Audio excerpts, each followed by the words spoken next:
were on our way home to Earth when it happened. 6 of us, coming home as passengers aboard the merchant spaceship Starfire. At the start of the Second Interstellar War, the one between Earth and the planet Chloro. And then it happened.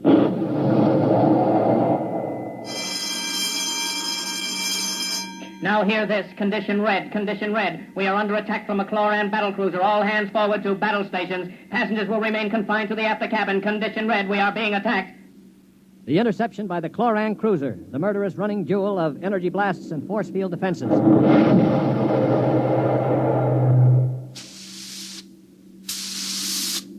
We huddled in the passengers' after cabin, terrified, not knowing how the battle was going. We could hear the desperate bursts of steam through the steering tubes as the Starfire maneuvered to dodge the enemy attacks. And then...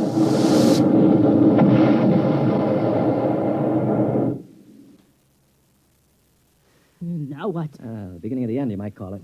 Well, what does it mean, Stuart? You were a space pilot? It means our generators have been drained of energy. We can't fight back. But, All right, monsieur, don't worry. They won't destroy us. They need our ship too badly.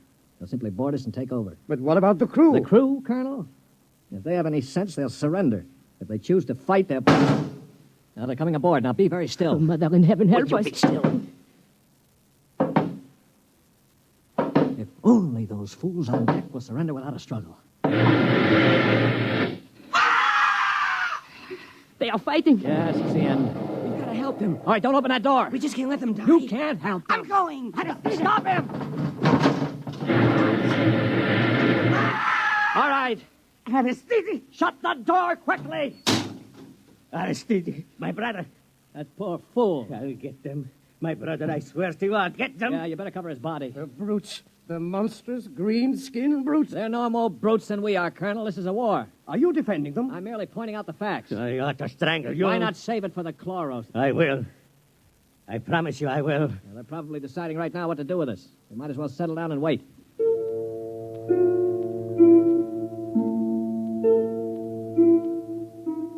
We sat there, the 5 of us, and listened while the Chloran invaders killed off the members of the Starfire's crew. Among us was Colonel Anthony Wyndham, an old Colonel Blimp type with a lame leg. Wyndham had spent his life in the militia back on Earth, but had never seen a battle. There was Demetrius Poliorkitis, who had just watched his brother being killed by a chlorocarbonizer. Poli was a huge man. He and his brother had tried truck farming in Arcturus and given it up after 2 seasons. Then there was LeBlanc, a sensitive, frightened young man of 22, and Randolph Mullen, who looked like somebody's caricature of a bookkeeper. A mild, balding, milquetoast little man. And there was myself, John Stewart. I was the only one who'd ever had contact with the Chloro people. I had a pair of artoplasm hands to prove it. It is quiet now. Yeah, they've finished with the crew. Mr. Stewart, Yes, Mr. Mullen. what do you think will happen next? Well, they'll put a prize crew of 2 aboard and take us to one of their home planets as prisoners of war. Only 2 of the Chloros will stay aboard. Well, 2 is all they'll need. Why, Colonel? You're thinking of leading a gallant raid to retake the ship? Well, simply a point of information, dash it. All right, then let me give you another point of information. If you want to commit suicide quick, just open that bulkhead door. 3 steps inside, you'd fall on your face. But why? Don't you smell anything, LeBlanc? Get close to the door. It smells like gas. Yeah, it is gas. Chlorine gas. They breathe it like we breathe oxygen. They've chlorinated the whole cruise compartment. One big whiff of that and we'd all be dead. So just forget about rushing the Chloros. How do you know so much about their habits, Stuart? I lived on a Chloro planet for 6 months. You see these hands? They were mangled in the oxygenating machinery of my own quarters. They grew these artoplasm things and operated. They're weak, but at least I have hands again. Monsieur Stewart, Yeah. will they kill us? No. Why do you say that? Because in their own way, they're gentlemen. Probably will be interned for the duration. You call them gentlemen. After they killed my brother in cold blood, you call them gentlemen. You know, Stuart, you sound more and more like a blasted greenie sympathizer. Blasted, man. Where's your patriotism and loyalty? My loyalty is where it belongs, with honesty and decency, regardless of the shape of the being it appears in. This is a ridiculous war. Why are we fighting these people? We can live only on planets with oxygen, and oxygen is poison to them. They can live only in chlorine atmosphere, which is deadly to us. Yet we're fighting them over a bunch of worthless asteroids that neither of us can live on comfortably. Well, it's a matter of principle. It's a matter of stupid pride and greed. I don't like what you say, mister. Why not? Because you talk too nice about these greeny scum. They're good to you, eh? Well, they weren't good to my brother. They killed him. And I think maybe I'll kill you, you rotten grease. Mullen, grab him. I can't break his hold. They are coming in. Foley, let him go. They saved your life this time. But when I'm finished with them... Quiet. I think they're opening the lock. So don't get between us. Foley, don't lose your head. They'll kill us all. I greet you, Earthmen.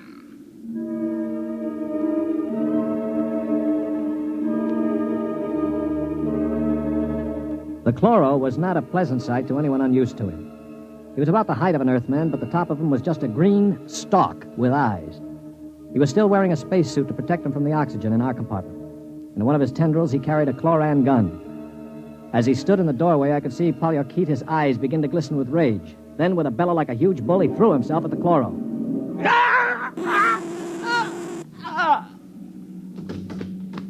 He is not dead, merely temporarily paralyzed. You five will remain together as prisoners of war. We expect to reach our own planet within several weeks, your time. There you will be interned for the duration of the war. If any of you attempts to leave this compartment, we shall be forced to destroy you. That is all I have to communicate.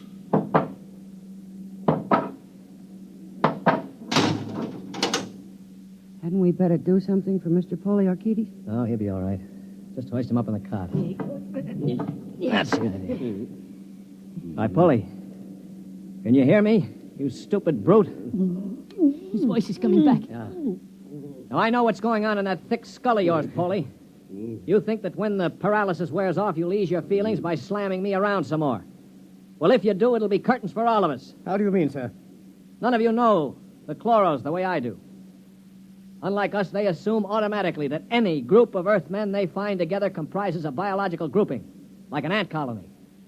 The result is that they consider the group as something, well, something holy.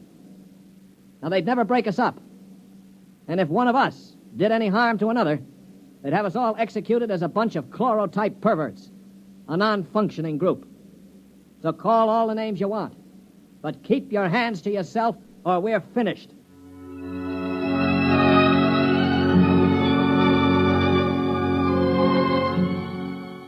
My little speech had a sobering effect on the group. For the next 24 hours, we did little besides eat our rations and think. I tried to evaluate them. The colonel I had figured for an old windbag. Polyarchetes was a hate-filled brute. LeBlanc would crack first. He was like a frightened child. Mullen was a nonentity, a mouse instead of a man. Everything he did seemed prissyish. His voice had the quality of furtively rustling underbrush. How long did you say the trip would take, Mr. Stewart? Well, the chloro said about 2 weeks. Gentlemen, if I may interrupt. Colonel? Now, it has occurred to me that perhaps you know of some weakness that might enable us to overcome these chloros. The only weakness they've got is that they can't stand oxygen. Oh, but there must be some way to get the best of them, man. After all, there are only Look, two. before I answer, Colonel, I have to know your motive. Is it to save your own skin or help Earth win the war? Oh, dash it, man, to help our side, of course. What we're looking for is the way to save the ship for Earth without losing our lives, yes? Well, all right, let's take a vote then. LeBlanc? I have a wife waiting on Earth, Mr. Stewart. I do not want to die. Uh-huh. Hero number 1. What about you, Mullen? I don't see how we could accomplish it without... Hero number 2. Well, Polyarchetes? When I kill Chloros, it will be with my bare hands. On their planet, I will kill dozens, I promise you. 3 down.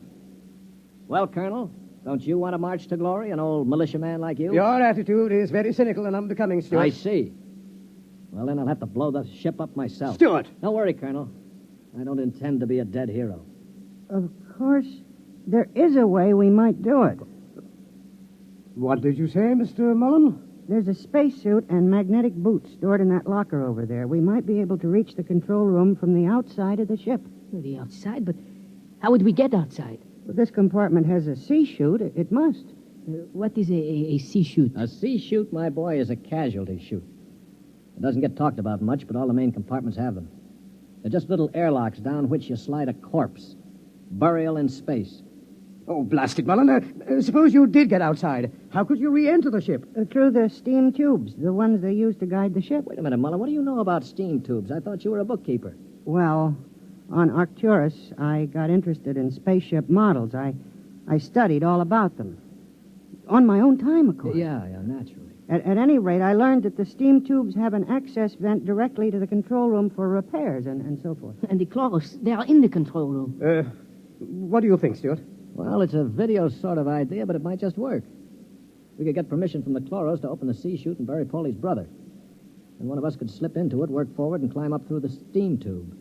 The question being, which one? What about you? You with your loud talk and your sneers. I'm no hero, Paulie. I've already said that. My object is to stay alive. The steam tube let go while you were in it, you'd be broiled like a lobster. Now, how about the colonel here? If I were younger, blasted, I'd trounce you. You know very well with my injured leg. Yeah, of course. Not to mention my artificial hands. Well, now, what unfortunate deformities do the rest of us have? Paulie? You just keep talking, Mr. Big Mouth, and pretty soon we'll kick your teeth in. Of course, that's your standard reply to everything, isn't it? LeBlanc, will you do it? I cannot. Not even to get back to Denise? Please, I cannot. LeBlanc needn't go. I'll do it. What? After all, it is my idea. Wait a minute, are you serious, Mullen? Yes. Well, how? I don't understand. Why? Why you? Well, it seems no one else will do it. But that's no reason, man. I can't think of any other. Look here. Do you really intend to go through with it, sir? Yes, I suppose I do. Well, dash it, man. Let me shake your hand. You're an Earthman, by heaven. You do this thing and win or die. I'll bear witness for you.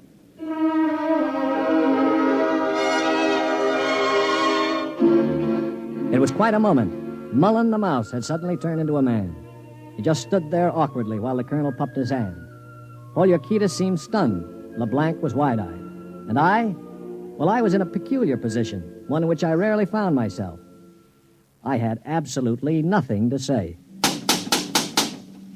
That ought to bring them. I hear one. What is it, Earthman? One member of our unit is dead, as you know.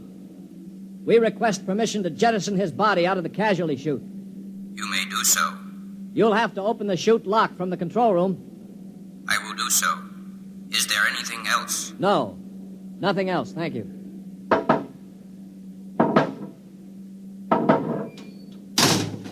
Oh, boy. All right, come on now, we'll have to work fast. Mullen, get into a spacesuit from the emergency locker. Paulie, help him out with those magnetic boots. Hurry. I'm working as fast as I can. The arm. There. All right, give me the helmet. The helmet. Okay. Now, Mullen, you better scratch your nose if you have to. It's your last chance for a while. What about radio contact? You can talk to us. We'll listen in on the helmet set in one of the other suits. The Chloros won't have their set on the interphone frequency. Wait a moment. What for? Dash it, what's he going to use for a weapon? He isn't big enough to fight them barehanded. Ah, no, that's true. Well, how about one of those oxygen cylinders? Good idea. Use it to bash them over the head. Now, give him one of the cylinders equipped with a reducing valve. Now, look, Mullen, if your magnetic boots fail and you start drifting away into space, open this valve. See that? Now, you can use it like a miniature jet and try to blow yourself back to the ship. Understand? I think so. Well, I only hope it works. All right, here goes the helmet. You'd better hurry. The light is on over the C-Chute. Yeah. All right. That means I've opened the lock. Here. Now, can you hear me? LeBlanc, give me that other space helmet. Yes, here. Let me switch on the radio. Can you hear me, Mullen? I hear you. Fine. Plenty of air? Air's okay. Uh-huh. Paulie, open the C-Chute. Okay, now help him in. All ready? Ready? Well, good luck. Close the chute. Pull the ejector valve. Now! He's out. Oh, God help him. The light is out. Yeah, the Chloros have closed the chute lock. I don't suppose he has much of a chance. No, Do you think he knew it? I don't know. I just don't know. Should I try to contact him on the radio? Yes, I think... Wait a minute. What is it? Listen, the Chloros coming. Good Lord. He's sure to miss Mullen. Yeah, wait. Paulie, get your brother's body on the cot. Put a blanket over it. Pretend it's Mullen asleep. Polly, for heaven's sake. My All brother. right, you've got to do it, man. It's our only chance. Listen, if Mullen could go out there and risk Very his... well. I will do it. Earthman, Yes. you have jettisoned the body. Yes. Good. Is there something further we can do? No, We are very tired. Our grief is very great at losing one of our unit. We would like to rest alone. I will respect your wishes. I see that one of your units sleeps already. Yes, Mr. Mullen was overcome with grief. I leave you. Oh, brother. Polly, I thought sure you were going to rush him. With that brave little guy out there. What do you think I am, anyway? And to think I laughed at him makes me ashamed. Yeah, I guess I've been saying some things that maybe weren't too funny. I owe all of you an apology. Do you think it's safe to try the radio? Yeah, we better. Hello? Hello, Mullen. Can you hear me? Yes, I hear you. Where are you?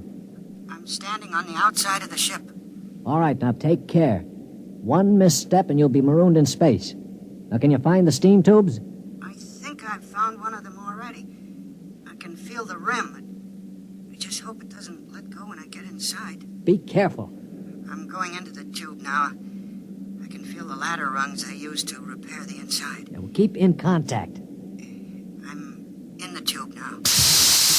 Good Lord. They've let go with a blast. Now, well, it may be the starboard tubes. Mullen! Still here. They used the other tubes, fortunately. Now, if they don't try to correct for over-deflection... Yeah, keep moving. I seem to be... Wait. Yes, yeah, I'm at the end of the tube now, where it opens into the control room. Good. Now, look, there's a small metal door there. Can you feel it? Yes, I'm afraid it's locked from the other side. Oh. I can't budge it. Mullen, listen to me. Stewart, I'm scared. I'm terribly scared. Yeah, all right. Now, hang on. Don't blow up. Listen to me. Are you listening? Yes. Take the spare oxygen tank. Bang on the metal door that leads to the control room. The chloros are bound to hear you. When one of them comes to investigate, try to hit him with a cylinder. Now, aim for the stalk on top of his body. Try to blind him. Will you do that? I'll try. Well, now, go on. Only one can come. The other will stay at the controls. Now, start banging.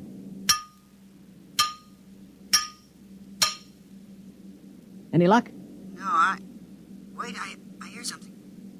Something's opening the lock. The door now. I hear... Ah! Mullen, what happened? Mullen, can you hear me? Mullen!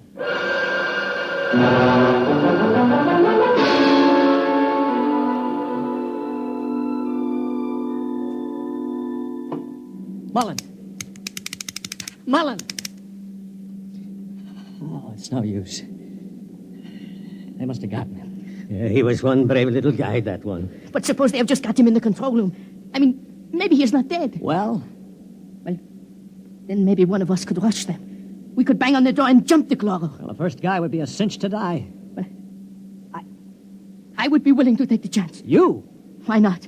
I could try. Not you. I'm the strongest. I do it. Now, listen, you chaps. I'm an old man. I've got nothing to live for anyway. Suppose I throw myself at the ray gun. Wait a minute, what's going on here? 20 minutes ago, there wasn't one of you who'd risk his little finger to get us out of here. Now you're falling all over each other. Maybe Mr. Mullen teaches us a lesson, huh? Yeah. Okay, Polly, give me the wrench. I'll start banging on the door.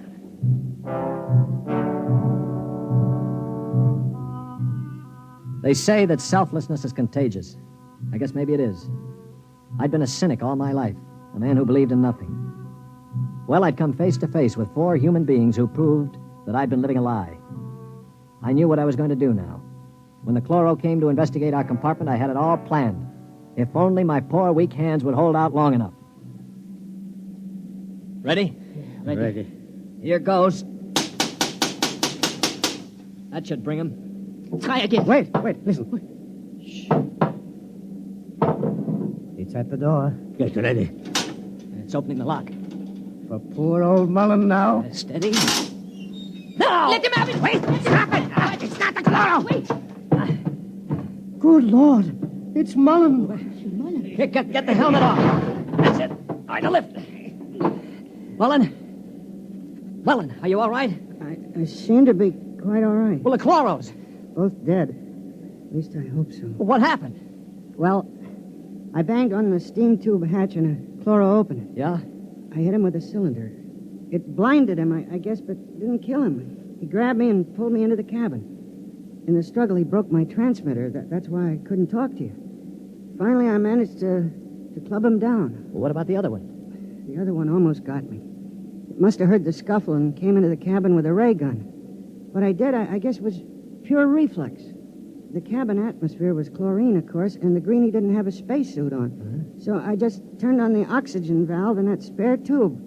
It was like spraying an insect with poison. Well, you're a brave man, Mullen. I'd have been scared to death. Mullen, what is it? Mullen.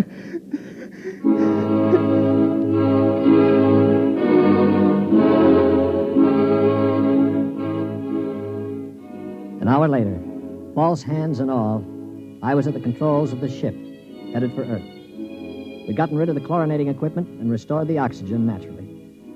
Mullen was asleep in the cabin under a sedative. Or so I thought until the cabin door opened. Mullen, for Pete's sake, get back to bed. No, I'm quite all right now, really. Do you mind if I watch how you operate the ship? No, not at all. Sit down. You know, I guess I owe you an apology. I didn't think too much of you. That's your privilege. No, it isn't anybody's privilege, Mullen, to despise another. For years now, I've abandoned hope of finding any decency in human beings. I owe you a vote of thanks. You embarrass me, Mr. Stewart. I didn't do it for any heroic reasons, I assure you. Far from it. Well, why did you do it, Mullen? That puzzles me very much. Well, Mr. Stewart, I'm a bookkeeper. 17 years ago, I left Earth to work on Arcturus. I never made much impression on anybody on Earth, although I wanted very much to have people like me. Well, about a year ago, I started to write to my family again. Don't ask me why. And then I asked for a leave of absence to go home after 17 years. Well, I still don't understand. It wasn't patriotism or love of a woman or money or any of those things. What was it? Mr. Stewart, haven't you ever been homesick?